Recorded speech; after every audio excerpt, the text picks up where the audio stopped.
เ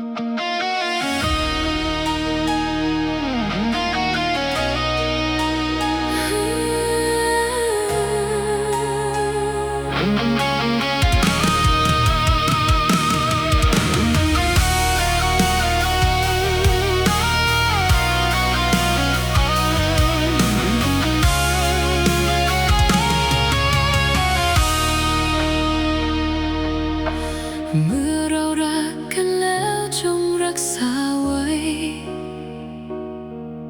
อย่าปล่อยหัวใจให้ใครมาทำร้ายแม้จะมีถ้อยคำมากมายเพียงไหนอย่าให้ใครมาทำให้รักสลายหากมีวันหนึ่งที่ต้องเจอปัญหา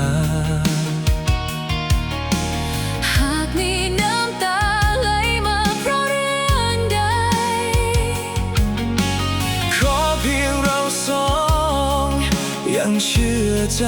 กันไว้ผ่านเรื่องร้ายไปได้ด้วยหัวใจเดิมรักกันแล้วจงรักษาจนวันสุดท้าย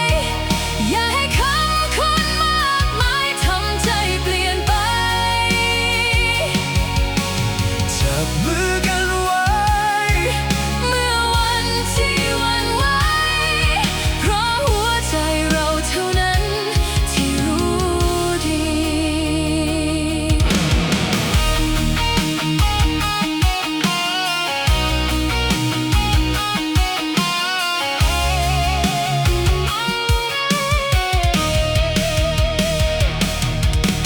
เมื่อความรักเดินทางมาแสนยาวไกล